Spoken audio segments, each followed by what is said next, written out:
A ver, estaba tratando de ubicar en el mapa de la provincia de Córdoba Falda del Carmen. Falda del Carmen, bueno, yo he pasado muchas veces por allí en idas y venidas. Yo vivo en San Marcos Sierras, noroeste de la provincia de Córdoba, ya te lo dije. Paso muchas veces por toda esa zona. Hago un pedacito también de la autopista que une la ciudad de Córdoba con la ciudad de Villa Carlos Paz. Si vos vas de Córdoba a Carlos Paz, promediando la autopista un poquitito más cerca de Carlos Paz, hacia el sur sale un camino que te lleva a Altagracia. En ese camino, bueno, lo primero que ves es un gran motel para ir a hacer el amor que está a la izquierda del camino, pero después aparece un cartel que dice CONAE.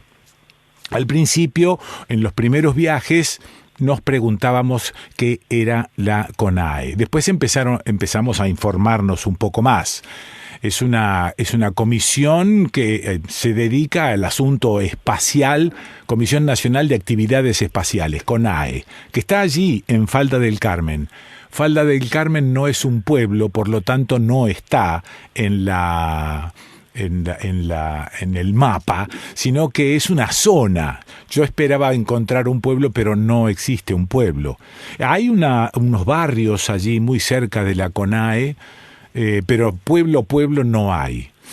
El asunto es que me entero que la Argentina va a completar la misión SAOCOM con el lanzamiento del satélite de observación SAOCOM 1B. A ver, yo me pongo del lado de los menos informados, porque por eso hacemos radio, para ver si podemos ir charlando con gente que sí está informada y nos informa. Pero tenemos prejuicios. Yo soy un tipo prejuicioso y digo, ¿cómo un satélite? ¿Cómo un lanzamiento desde Cabo Cañaveral para un satélite argentino? La Argentina está endeudada, está empobrecida, encima ahora con la pandemia, no le podemos dar de comer al 60% de la gente por más que produzcamos alimentos para todo el mundo. Pero digo, hay un montón de contradicciones que se van armando y esto se produce también por la falta de información. Desde el centro de Cabo Cañaveral, en Florida, Estados Unidos, el lanzamiento de un nuevo satélite argentino, el satélite de observación SAOCOM 1B. El lanzamiento original del satélite estaba previsto para el mes de marzo pasado, pero fue suspendido por la pandemia. El satélite es puesto en órbita mediante un cohete Falcon 9 de la empresa estadounidense SpaceX, desde el centro de Cabo Cañaveral, ubicado en Florida, Estados Unidos. Los primeros datos que el satélite SAOCOM 1B envíe desde la órbita terrestre serán procesados en el centro que la Comisión Nacional de Actividades Espaciales, CONAE, tiene en Falda del Carmen, Córdoba. Allí, en Falda del Carmen, está el ingeniero Fernando Isas, que es gerente de proyectos satelitales de la Comisión Nacional de Actividades Espaciales. Fernando, ¿estás en el teléfono por ahí? Sí, encantado de conversar con vos el día de hoy. Buen día, Fernando. Buen día. Primero contame en líneas generales, ¿cómo es posible que un país como el nuestro tenga la posibilidad de colocar un satélite en órbita? ¿De dónde salen los fondos? Haceme una especie de pinturita como para que yo entienda de qué se trata. ¿Cómo no? Me parece que es un punto muy interesante que vos planteaste, porque yo creo que realmente es un tema clave, que tenemos que entender, yo creo, los argentinos. Sí. Porque justamente nos pasa lo que nos pasa porque no aprovechamos todos nuestros potenciales. Ajá. Mira, déjame darte un solo ejemplo, que a mí me gusta plantearlo cada vez que tengo la oportunidad de conversarlo, este tema, o dar una charla. Sí. Nosotros, nosotros tenemos que exportar 3 toneladas de soja para poder importar 300 gramos que pesa un iPhone. ¿Entendés? Sí, o sea, hay una relación 10.000 entre el gramo que exportamos y el que importamos. Eso es. Entiendo. Y eso es valor agregado que uno agrega a lo que uno produce. Eso es. Si nosotros no comprendemos que tenemos la capacidad de cambiar esto y no apoyamos ese cambio, no desarrollamos la ciencia y la tecnología para lograr ese cambio, realmente esa ecuación nos tira, pero nos hunde. Vos decís que si no solucionamos ese tema, seremos cada vez más dependientes. Exactamente. Claro. Somos... no me acuerdo de quién es la frase, pero no es mía, de que justamente porque somos pobres, creo que esto lo decía alguien en la India, justamente porque somos pobres, no podemos darnos el lujo de no hacer un esfuerzo en el mundo científico y tecnológico. Eso es. Es al revés. Claro, es al revés. Porque además si la Argentina no tuviera la capacidad, si no la tuviera, bueno, vos decís... Bueno, no me queda otra posibilidad, es la suerte que me tocó. Es decir, y en muchos países pasa esto, es real esto. Pero en la Argentina no es el caso. Hemos dado tantos ejemplos de que esto no es así en el mundo científico-tecnológico. El SAOCOM es un caso, pero tenemos muchos otros. Hemos dado tantos ejemplos. Fíjate, fuera de lo gubernamental, tenemos unicornios que se desarrollaron solos, sin promoción, y tienen que ver con el mundo de la tecnología y con el mundo de... ¿No es cierto? Entonces, me parece que tenemos pruebas más que de sobra para darnos cuenta que esa es la clave de nuestro desarrollo. Está bueno eso que decís, porque hay todo un prejuicio con el que yo arranqué recién, que de alguna manera necesita ese tipo de explicación. Tenemos que ir un poco más allá de lo que podemos para seguir avanzando. Seguro, yo creo que es responsabilidad nuestra, primariamente, que hemos trabajado muy de la puerta para adentro y debimos haber hecho un esfuerzo más grande para ayudar a comunicar esto. Está bueno eso, ¿no? La comunidad científica tendría que haber hecho un esfuerzo también... Seguro, tenemos que comunicarlo mejor. Eso. Si vos haces una encuesta en los países, en lo que llamamos el primer mundo, y le preguntas a alguien común en la calle cuán importante es para él el desarrollo científico y tecnológico de su país, inmediatamente te dice que es algo fundamental, porque él sabe que su estándar de vida y su calidad de vida depende de eso. No sé si acá te da lo mismo la encuesta, ¿entendés? Y eso, ciertamente, en parte es responsabilidad nuestra, parte es responsabilidad del sistema educativo, etcétera. Bueno, entonces abordemos este tema. ¿Por qué 2 satélites? ¿Por qué un satélite argentino? ¿Por qué el satélite sale de Cabo Cañaveral? Esto contame. ¿Cómo no? Ha tenido un problema, una demora por un tema de atrasos en la base que no tiene nada que ver con nosotros. Nosotros estamos listos para lanzar desde el 25. Perfecto. Pero bueno, no sé. Tampoco tiene que sea pocos días después. Tampoco tiene que ver con la pandemia. No, en este caso no. Nosotros iniciamos el lanzamiento en marzo, para completar un poco lo que vos decías. Con el tema de la pandemia tuvimos que suspenderlo porque... nosotros en ese momento, vos te acordás que en Europa la situación estaba bastante complicada y nosotros contamos con estaciones en varios lugares del mundo para los primeros días para dar soporte a la misión y bueno, y la verdad que había una incerteza grande y incluso acá en el país, en nuestra estación, tampoco sabíamos qué era lo que se venía. Claro. Entonces, bueno, decidimos que era un riesgo muy grande seguir, no porque la gente estuviera mal, porque estábamos en buenas condiciones, podíamos haber lanzado, pero nos pareció riesgoso para la misión. Bueno, ahora las cosas están más claras, así que no es que esté mejor la situación, la verdad, pero por lo menos está más controlado. Nosotros tenemos más claro el panorama y bueno, por eso estamos lanzando. Yendo al SAOCOM. El SAOCOM es el segundo satélite de una misión que está compuesto por los 2 satélites. El SAOCOM 1A se lanzó a fines del 2018. El 1B es el que se lanza ahora y completando así una constelación de 2 satélites que está asociada, esto me parece que es importante también, con otros 4 satélites italianos que ya están en órbita. Es decir, vamos ahora a completar esta constelación de 6 satélites binacional.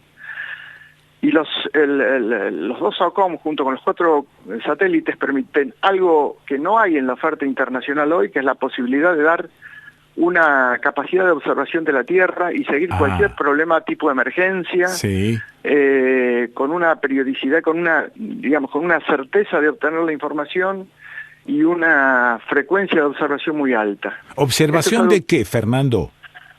Bueno, a ver, vamos a concentrarnos en el SAOCOM.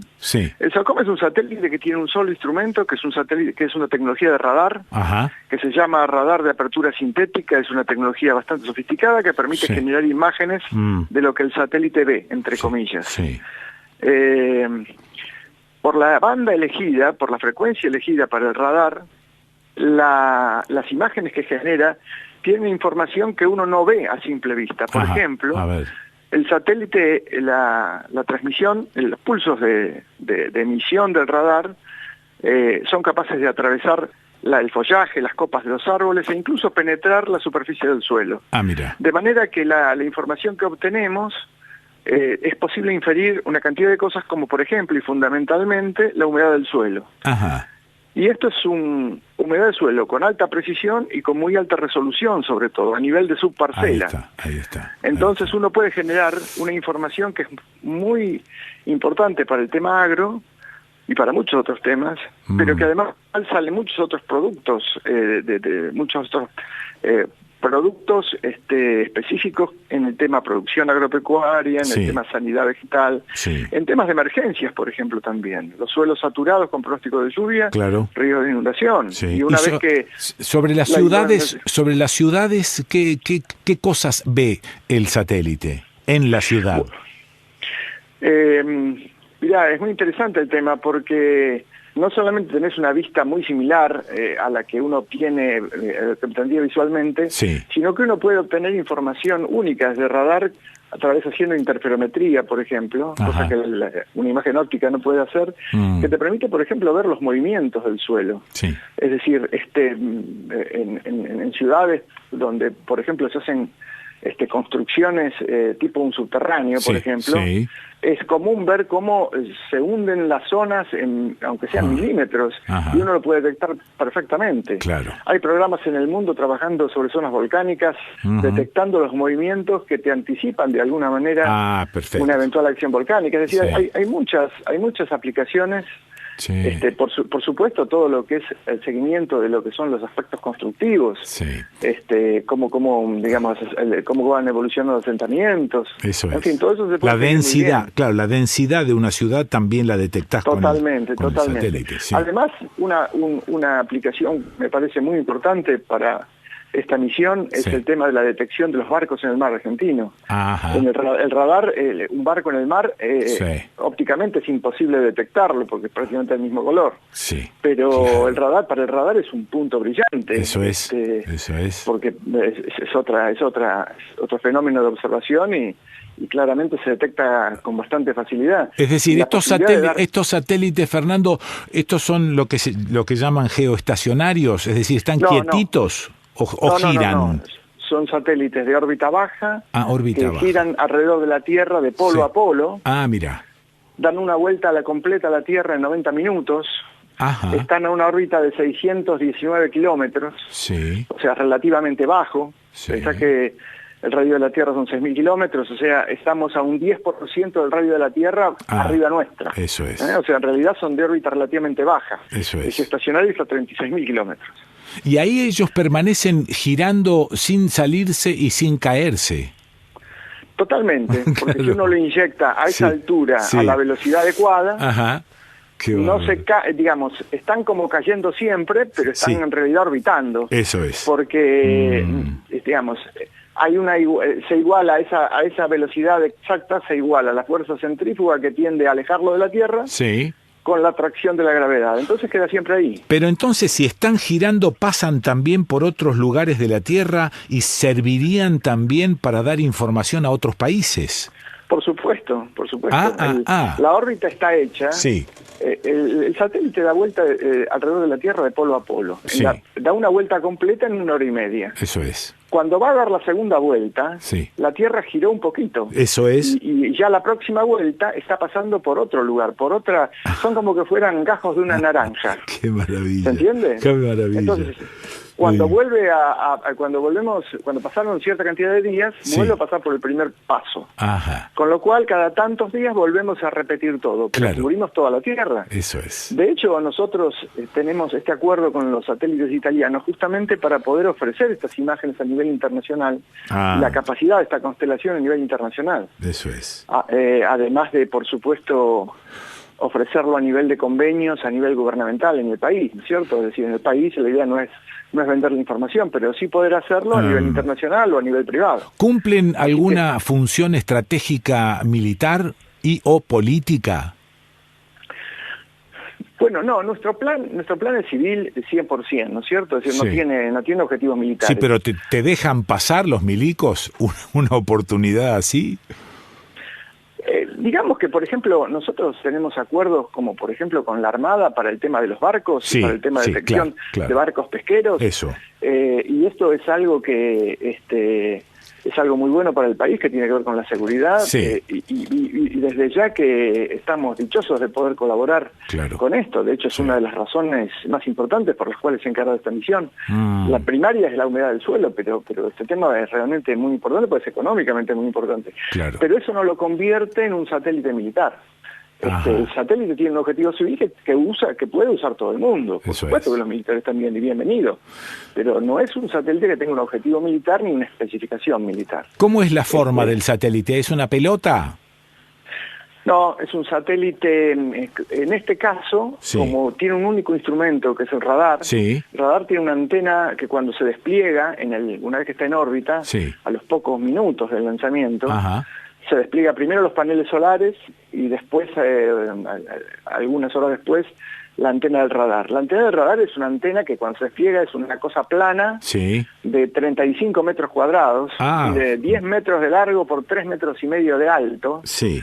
O sea, es un departamento de 2 ambientes. Sí, sí, me lo imagino, O sea, es una cosa grande. Sí, un satélite sí, sí. de 3 toneladas. Ajá. Un satélite grande a nivel de la oferta internacional, a nivel de la actividad internacional. Ajá. Es un satélite grande, un satélite tecnológicamente, un satélite de las ligas mayores. ¿Y eso fue hecho en Falda del Carmen? Falda del Carmen se hizo una parte importante, que Sí. es la antena del radar, justamente. Ah, justamente. Eso sí. se construyó y se integró en Falda del Carmen. El cuerpo principal del satélite Sí. se desarrolló y se construyó en Bariloche, en la sede del contratista principal, que es INVAP. Ajá, INVAP. Y la integración y ensayos del satélite se hizo ahí en Bariloche también. Y desde allí salió en febrero, salió para Estados Unidos. Bien. Bueno, a ver, tengo una imagen, ¿no? La pregunta es ¿por qué no la tenía antes esta imagen y este desarrollo de información que vos me estás dando, que también me lo acabás de decir hace un ratito, es una falla de parte de ustedes y de parte del sistema de comunicación del CONAE? Sí, yo más que de CONAE diría de los científicos y tecnólogos en general. Me parece que trabajamos muy adentro del laboratorio o muy adentro de casa y deberíamos ayudar más en la comunicación. Pero creo que también hay un trabajo que tiene que ver con la educación. Me parece que deberíamos, en la instancia de la educación, donde más hay que trabajar. Generamos, y no es solo un problema de Argentina, ¿no? Me parece que generamos hoy estudiantes que llegan al ámbito en el momento de la decisión de la universidad y parecen evitar las materias que tienen que ver con la tecnología, con la ciencia. Les agarra urticaria cuando hablan de matemática y de física. Y la verdad que es fascinante ese mundo. Creo que hay un problema en la enseñanza que hace que elijan lo que eligen, porque si supieran lo desafiante, lo apasionante que es el mundo científico-tecnológico y las posibilidades que abre, la verdad no creo que la decisión fuera la misma. Hay un problema, como que insisto, no es un problema de Argentina solamente hoy en el mundo, pero la verdad creo que es un tema muy importante a abordar. Fernando, ¿algo más que quieras contarnos de este proyecto, de esta realización? Mira, me gustaría contarte algo que me parece que es muy interesante, sobre todo por la importancia de lo que significa que el Estado apoye proyectos de esta naturaleza. No necesariamente de la parte espacial, pero en este caso se da algo muy virtuoso que me parece que es muy interesante. Nosotros cuando empezamos este proyecto, teníamos, digamos, en la Argentina nunca se había desarrollado un radar y menos de esta complejidad. O sea, lo primero que tuvimos que hacer es aprender cómo se hace, cómo se construye, cómo se diseña, cómo se construye un radar de estas características. En el camino del proyecto, mientras ya estábamos más en la fase de realización, se planteó la necesidad de encarar el tema de la radarización del espacio aéreo argentino. Nos preguntaron qué se puede hacer en el país, la respuesta fue, se puede hacer todo, porque nosotros estamos haciendo algo que es más complejo que eso. Y hoy hay 25 aeropuertos del país que funcionan, que controlan el tránsito aéreo, con radares diseñados y construidos en el país. Mira. Hay 5 radares de seguridad, mucho más potentes, mucho más sofisticados en la frontera norte, controlando aviones ilegales, que fueron diseñados y construidos en el país.